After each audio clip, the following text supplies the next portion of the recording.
Let me tell you about the most dangerous person I ever met in a survival scenario. He had nothing. No knife, no fire starter, no fancy pack, just a torn jacket and worn-out boots. He outlasted everyone else by 3 days. Meanwhile, the guy with the $2,000 kit panicked at the first sign of trouble, burned through his supplies in 36 hours because he had no idea how to ration, no clue how to adapt when gear failed him, and it will fail you.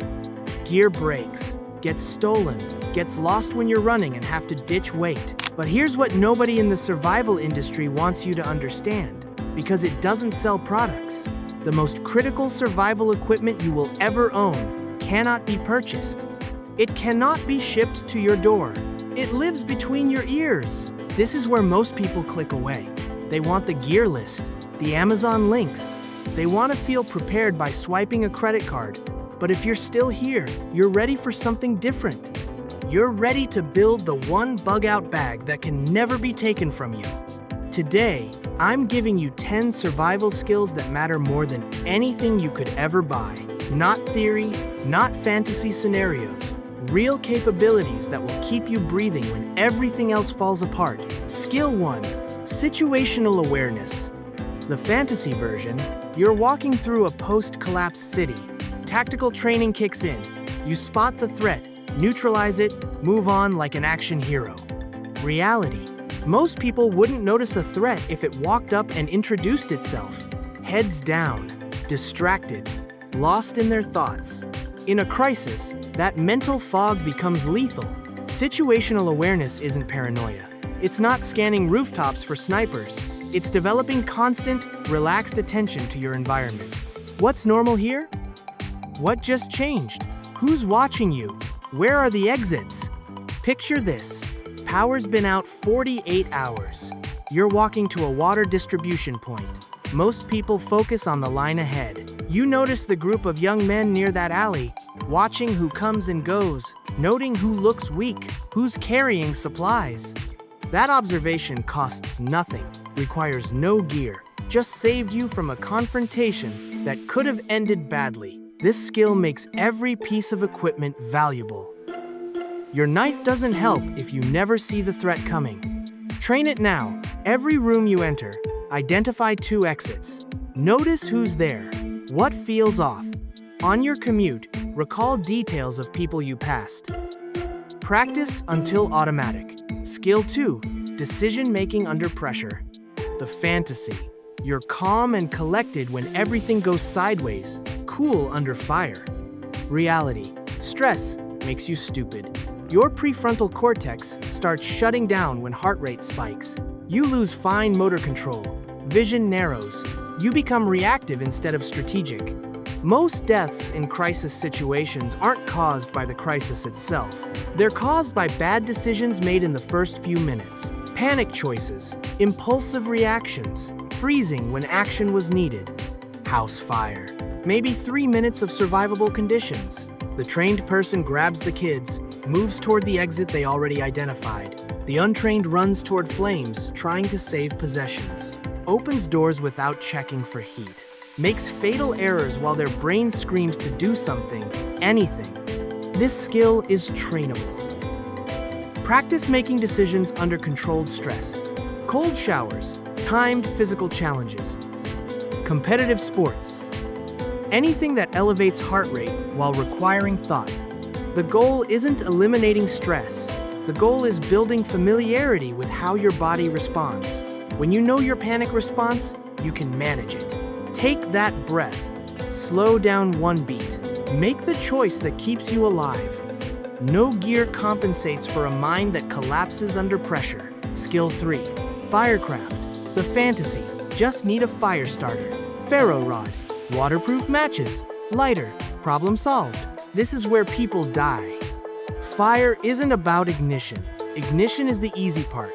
Fire is about preparation, material selection, site choice, maintenance, and knowing what you need that fire to do. Early spring, temperature dropping.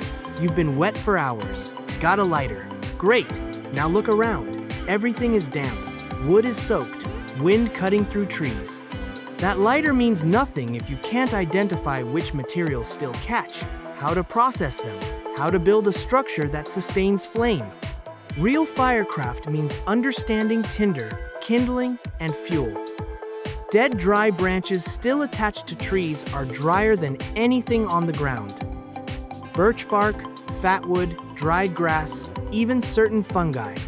Knowing how to feather sticks, create windbreaks, bank a fire for coals overnight. If you understand fire, a single match becomes as valuable as a whole kit. If you don't, a bag of fire starters is just false confidence. Practice this. Go outside after rain. Natural materials only. One ignition source. Fail.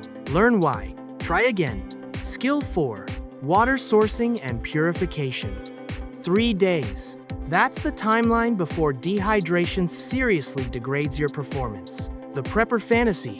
Pack enough water or pack a filter. Problem solved. Reality check. Water is heavy. 8 pounds per gallon. 3-day supply for moderate activity is about a gallon per day. That's 24 pounds just for water. And your filter? Filters clog, crack, get lost. Don't work on chemical contamination. The skill goes beyond purification. It starts with finding water. Can you read terrain for where water collects? Valleys, green vegetation, converging animal trails often point toward sources. Can you collect dew? Rainwater? Transpiration from plants? Then purification knowledge. Boiling works on biologicals but requires fire. Solar disinfection works but needs time. Knowing which contaminants your filter can't handle. Urban scenario. Grid failure. Water pressure drops, then stops. Your neighbor drinks from a decorative pond out of desperation. You remember municipal buildings often have gravity-fed rooftop tanks. Water heaters hold 40 to 60 gallons of potable water. You know how to drain them. That knowledge bought you days while others get sick. Practice finding water sources everywhere. Parks, urban environments, hikes. Learn where water hides. Skill 5. Shelter building and microclimates. The tactical bro version. Expensive tent, 4-season rated, bomb-proof, you're set. Reality, you won't always have your tent. Maybe you moved fast. Maybe it's damaged. Maybe you never had one. Exposure is the #1 killer in wilderness emergencies. Hypothermia sets in at temperatures well above freezing if you're wet, tired, or exposed to wind. Hyperthermia drops you on a hot day without shade and airflow. Shelter isn't about building cabins. It's understanding microclimates. The difference between sitting in wind versus behind a barrier can be a big temperature swing. The difference between lying on cold ground versus having insulation beneath you determines whether you wake up. Learn debris huts. Learn to use terrain features. A pile of dry leaves can save your life. A space blanket is worthless without understanding how to position it. Scenario: car breaks down in winter. Miles from help. Night coming. The person who understands shelter packs insulation around themselves in the back seat, blocks drafts, uses floor mats to trap body heat. The person who doesn't sits there, engine off, slowly losing core temperature because they thought the car itself was enough. Learn 4 words: conduction, convection, radiation, evaporation. Understand what steals your heat and how to stop it. Skill 6. Knife handling and tool use. Every prepper has a knife, usually several, often expensive, frequently useless in their hands. The fantasy: a good blade solves problems. Truth: a knife is only as capable as the person holding it. Most people holding knives are accidents waiting to happen. Proper knife skills mean understanding grips, knowing when to use a chest lever versus a forehand cut, knowing how to carve notches, process materials, create feather sticks. More importantly, maintaining that edge. A dull knife is more dangerous than a sharp one, requires more force, less control, deeper wounds when it slips. Someone with basic knife skills turns a cheap knife into a wilderness multi-tool. Someone without skills can have a custom blade and still be helpless. Practice. Learn to sharpen it. Practice basic cuts on wood. Carve things. Cut away from your body, always away from your support hand. Skill 7. Basic first aid and self-stabilization. Most people think first aid means slapping a bandage on a cut, Maybe tourniquet if serious. Real survival medical skills are nothing like movies. The leading causes of preventable death in wilderness and disaster scenarios: bleeding, airway obstruction, and shock. Everything else is secondary. Address those three, keep someone alive long enough for help or stabilization. Bleeding control means understanding direct pressure, knowing when and how to apply a tourniquet and when not to. Improvisation using shirts, belts, whatever available. Airway means knowing recovery position, how to clear an obstruction. Basic understanding of keeping an unconscious person breathing. Shock means recognizing signs: pale skin, rapid pulse, confusion, knowing to keep someone warm, elevate legs if no spinal injury, provide reassurance. Scenario: someone falls with a deep laceration. The guy with the big med kit freezes because he never practiced. Meanwhile, you're applying direct pressure with a bundled shirt, talking calmly to the victim, directing someone to prepare elevation. Take a basic first aid course, then wilderness first aid, then practice scenarios in your head. Skill 8. Navigation and wayfinding. GPS has broken something fundamental in most people: the fantasy. You'll always have your phone, or GPS device, or at least map and compass. Reality. Batteries die, electronics break, maps get lost or soaked. If you've never practiced navigation, a compass is just a spinning needle you don't understand. Real navigation starts with direction awareness. Do you know where sun rises and sets in your region throughout the year? Can you find north at night using stars? Can you read terrain, using slopes, drainages, ridgelines to understand position? This isn't just wilderness. In urban chaos, street signs come down, landmarks destroyed, GPS networks can fail. Can you navigate your city using only cardinal directions and mental mapping? Scenario: evacuating. Main roads gridlocked, phone dead. Without navigation skills, you're frozen, dependent on following others. With skills, you're redirecting using the afternoon sun to move west, knowing major roads run east-west, working through side streets with purpose. Practice. Turn off GPS for a week. Navigate old school. Learn sun position, basic star navigation. Study paper maps until you visualize major features from memory. Skill 9. Social skills and negotiation. In almost any survival scenario, other humans are both your greatest threat and greatest resource. The fantasy is the lone wolf, surviving against the world, needing nobody. Reality: lone wolves die, communities survive.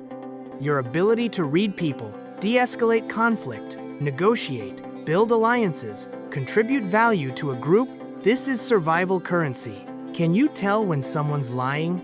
Identify when a situation turns violent? Talk past a checkpoint? Offer skills that make others want to keep you around? Scenario: resources scarce. Two groups eyeing the same water source. Without social skills, escalate, make demands, create an enemy. With skills, read the room, find common ground, propose sharing or trade, walk away with water, and potential ally instead of a fight. Practice now. Listen more than speak. Study body language. Stay calm when others are emotional. Learn negotiation basics. Read about de-escalation. Skill 10. Reading nature. The final skill ties everything together. The fantasy: memorize facts. Tracks look like this. Storm clouds like that. Reality is deeper. Reading nature is pattern recognition across time. Understanding systems, not isolated facts. Weather prediction from environmental cues. When birds go quiet, insects behave strangely. Air pressure changes you feel in your joints. The smell before rain. Light changes before storms. Animal signs for safety and resources. Not just identifying tracks, but understanding timing, direction, water sources, danger. Circling birds might mean carrion, which might mean predator nearby. Smoke on the horizon. What it means. Direction it's moving. Getting closer? Scenario: moving through unfamiliar territory. No technology, no maps. You notice vegetation changing, getting greener. Hear frog calls. See animal trails converging. Find water. Later, Birds suddenly take flight. You stop. Wait. Avoid walking into something you didn't understand. This requires time outdoors. Observation. Start now. Spend time outside observing, not just passing through. Identify local plants, birds, animal tracks. Learn to read clouds. Feel air changes. And here's the truth nobody in the gear industry wants to admit. All 10 skills are free, cannot be taken from you. Don't break, don't run out, don't weigh anything. Every piece of gear becomes exponentially more valuable with these skills. Your knife multiplies. Fire starter multiplies. Pack becomes force multiplier instead of dead weight. Without these skills, all that gear is just props. Costume pieces for a survival fantasy you're not prepared to live. So here's what I need you to do. Before you buy another piece of equipment, before you add another item to your bug out bag, before you click another gear review, pick one skill from this list, just one. Start training it this week. Go outside and practice finding water. Build a fire after rain. Study a map without GPS. Practice reading a room. Take a first aid course. Learn to sharpen your knife. Sit in nature and just observe. These 10 skills are the difference between someone who survives and someone who just owned a lot of nice stuff. Your backpack can be taken, supplies run out, tools break, but the survival kit between your ears? That stays with you until your last breath. Build that one first. Everything else is just accessories.